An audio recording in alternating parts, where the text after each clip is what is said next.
Universe is always listening you. ब्रह्मांड आपको हमेशा सुन रहा है। नमस्कार दोस्तों, कल जब मैं अपनी एक पुरानी डायरी खोज रही थी, उसमें मुझे 3 साल पुराना एक नोट मिला जिसमें मैंने लिखा था एक ऐसी जिंदगी के बारे में जिसे मैं आज जी रही हूँ। अब जाकर समझ पाई हूँ कि ब्रह्मांड हमारी हर बात चुपचाप सुन रहा है। वो हमारी हर फुसफुसाहट को सुन रहा है। दोस्तों, आपको इन 10 बातों को हमेशा याद रखना है ताकि आप कभी ये गलतियां ना करें और अपनी जिंदगी की एक ऐसी कहानी आज लिख पाएं, आज बोल पाएं, जिसे आप जल्द से जल्द अपनी जिंदगी में जिएं। आपको याद होगा, हमारे बड़े बुजुर्ग कहते थे कि हमें कभी भी नकारात्मक बातें अपनी जुबान पर नहीं लानी है। इस दुनिया के हर धर्म ग्रंथ सकारात्मक बातों की शक्ति बताते हैं। एक तरफ जहां आशीर्वाद और अभिशाप की बात होती है, तो दूसरी तरफ दुआ और बद्दुआ के रूप में जानी जाती है। इसी तरह यही बात ब्लेसिंग और कर्स के रूप में भी समझी जाती है। चाहे आप किसी भी धर्म से हों, वो आपको इन दोनों ही बातों की अनगिनत कहानियां सुनाते हैं और बराबर हमें सावधान करते हैं कि हम अपनी रोजाना की जिंदगी में हमेशा सकारात्मक बातों का जिक्र करें, क्योंकि शायद वो इस विज्ञान को जानते थे कि इन सकारात्मक बातों में ही वो ऊर्जा छुपी है जो आपको अपने सपने पूरे करने को प्रेरित करती है। इसीलिए सबसे पहली बात यही है दोस्तों कि रोजाना की भाग दौड़ भरी जिंदगी में भी आपको हमेशा ये याद रखना है कि आपके विचार ही ऊर्जा हैं, जो सिर्फ हमारे दिमाग के अंदर नहीं रहते, बल्कि एक फ्रीक्वेंसी बनकर ब्रह्मांड में जाते हैं। नासा के वैज्ञानिकों ने जब पहली बार ब्रह्मांड के वाइब्रेशन की आवाज सुनी तो वो चौंक गए, क्योंकि अब तक वो यही समझते आए थे कि ब्रह्मांड में कोई आवाज नहीं होती। पहली बार वैज्ञानिकों का ब्रह्मांड के वाइब्रेशन को डिकोड कर पाना अपने आप में एक बड़ी सफलता थी, क्योंकि इसमें उनके सामने एक बार फिर ये बड़ी चुनौती खड़ी हो गई थी कि ब्रह्मांड में आवाज है। आप सुनना चाहते हैं ब्रह्मांड की आवाज? तो सुनिए।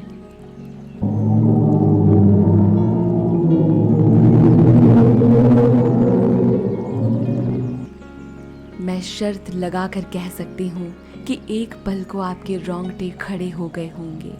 न जाने कैसा अजीब सा रहस्य है इस आवाज में, जैसे उन करोड़ों लोगों की आवाज है जो उसे अपनी बातें बता रहे हैं। दूसरी बात इससे भी ज्यादा जरूरी है, अपने सपनों को पूरा करने के लिए एक चमत्कारी कहानी पर आधारित पुस्तक द एल्केमिस्ट, जिसे पाउलो कोएल्हो ने लिखा है, आपने जरूर सुनी होगी।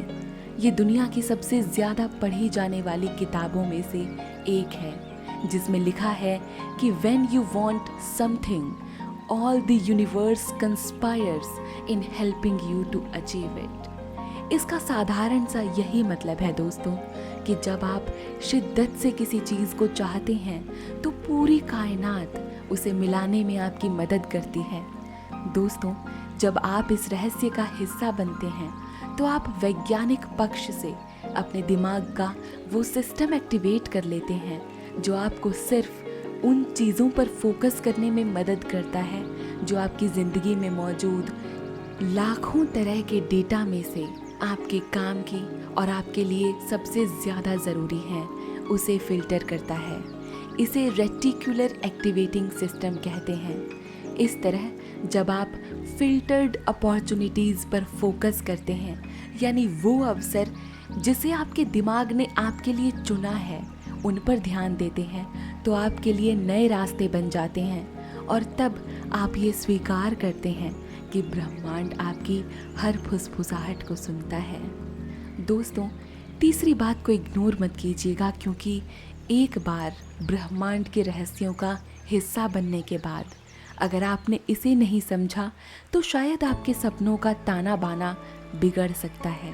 विज्ञान की भाषा में इसे मिरर न्यूरॉन्स का सिद्धांत कहते हैं। आपने गौर किया होगा कि कई बार जब आप किसी इंसान से पहली बार मिलते हैं तो आपको बहुत अच्छी वाइब्स आती हैं, बिना किसी खास वजह के वो इंसान आपको अच्छा लगता है। आध्यात्मिक यानी स्पिरिचुअल लैंग्वेज में इसे हम ऑरा या वाइब्रेशन मैच होना कहते हैं। दोस्तों, असल में ये दो इंसानों का एक दूसरे से बिना बोले बात करना है। यूनिवर्स लोगों के जरिए भी आपके रास्ते खोलता है और लोग आपके इंटरनल सिचुएशन से अट्रैक्ट होते हैं। जब आप आकर्षण के सिद्धांत से इसे देखते हैं तो आप कहते हैं कि यूनिवर्स ने सही इंसान को मेरी जिंदगी में भेज दिया। लेकिन असल में ये आपकी एनर्जी का सामने वाले के नर्वस सिस्टम पर हुआ असर होता है, जिसे हम मिरर न्यूरॉन्स कहते हैं। वैज्ञानिकों ने 1990 के दशक में ये पाया कि हमारे दिमाग के ये न्यूरॉन्स सामने वाले के हाव भाव और इरादों को खुद ब खुद महसूस कर लेते हैं। और जब आप अंदर से पूरी तरह कॉन्फिडेंट हो जाते हैं तो सामने वाले पर बिना कुछ कहे, बिना कुछ बोले उस पर भरोसा करने लगते हैं। The universe has your back book में इस प्रिंसिपल की बात की गई है, जिसमें ऑथर कहती हैं कि ब्रह्मांड आपकी भाषा या शब्दों में छुपी वाइब्रेशंस को समझता है। ये वाइब्रेशन आप अंदर से क्या महसूस कर रही हैं, यानी आपका ऑरा क्या है, उससे डिफाइन होता है। नतीजतन अगर आप डर में जी रहे हैं तो ब्रह्मांड आपको डर वाली स्थितियां देगा, और अगर आप विश्वास में हैं तो आपको वैसा ही रिस्पॉन्स मिलेगा। इसीलिए आपने भी नोटिस किया होगा कि अगर आप खुश और संपन्नता से भरी मानसिकता में होते हैं तो आपको दुनिया का एक अलग ही रूप दिखाई देता है, जहां हर कोई खुश और संपन्न नजर आता है। लेकिन वहीं दूसरी ओर जब आप डर और आशंकित भावना में होते हैं तो ऐसी भावना से भरे लोग आपके आसपास अट्रैक्ट होते हैं और नज़र आते हैं। कमेंट में ज़रूर बताइएगा अगर आपने ऐसा कभी महसूस किया है तो। इसीलिए दोस्तों, यूनिवर्स ने जिन लोगों को आपकी ज़िंदगी में भेजा है उन्हें पहचानना बहुत ज़रूरी है। सोच समझकर भरोसा करना, लेकिन इस बात को याद रखना कि यूनिवर्स आपके आसपास मौजूद है। दोस्तों, चौथी बात मैंने एक बहुत ही अच्छी किताब ask and it is given से ली है। इसमें लिखा है, you are a magnifying glass. When you focus your attention on any subject you amplify the vibration of that subject and it must manifest. जितनी सरल ये बात है उतनी ही पावर होल्ड करती है। सूरज की किरणें हर जगह बिखरी होती हैं, लेकिन आग तब लगती है जब हम एक लेंस से उसे एक जगह टिका देते हैं। शायद आपने भी ये खेल बचपन में ज़रूर खेला होगा, क्योंकि मैंने भी थोड़ी बहुत कागज़ ज़रूर जलाए हैं। लेकिन दोस्तों, कैसे ये मजाक में खेले जाने वाला खेल आज ज़िंदगी का इतना बड़ा नियम बन गया, पता ही नहीं चला। ठीक ऐसे ही दोस्तों, जब आपका ध्यान एक जगह टिक जाता है तो वो चीज़ हकीकत बनने लगती है। आपको अपने अटेंशन से उस चीज़ को वाइब्रेट करना है और वो चीज़ मैनिफेस्ट होती है। विज्ञान की दृष्टि से इसे डबल स्लिट एक्सपेरिमेंट की तरह देखा जाता है। अगर आप चाहें तो मैं अगली वीडियो में इस एक्सपेरिमेंट के बारे में आपको ज़रूर समझाऊंगी।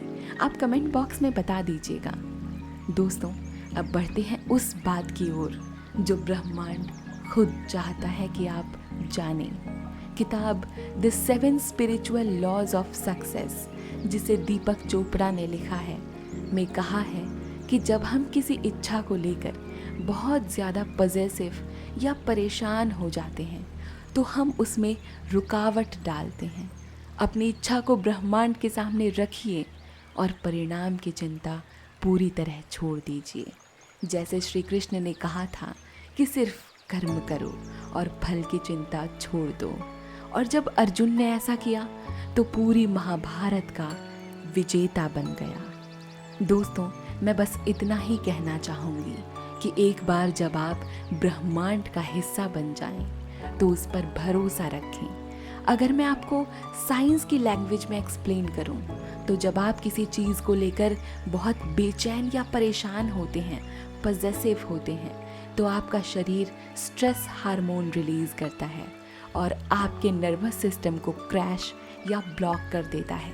लेकिन जैसे ही आप अपनी इच्छाओं को स्वतंत्र छोड़ देते हैं यानी लेट गो करते हैं, द लॉ ऑफ डिटैचमेंट अपनाते हैं, तो आपका पैरासिम्पैथेटिक नर्वस सिस्टम इंट्यूटिव हो जाता है। दिमाग शांत करके इसे क्रिएटिव बना देता है और आप बिना किसी दबाव के सही फैसले ले पाते हैं और एक दिन चमत्कार हो जाता है। अगर आपने पूरे धैर्य से इस वीडियो को अंत तक सुना है तो मैं आपके लिए कामना करती हूँ कि आपकी ज़िंदगी में भी वो चमत्कार ज़रूर हो जो आप चाहते हैं। धन्यवाद। विदा लेती हूँ आपसे, मिलूंगी जल्द। तब तक के लिए अपना ध्यान रखिए, वीडियो को लाइक ज़रूर कीजिएगा। धन्यवाद। नमस्कार।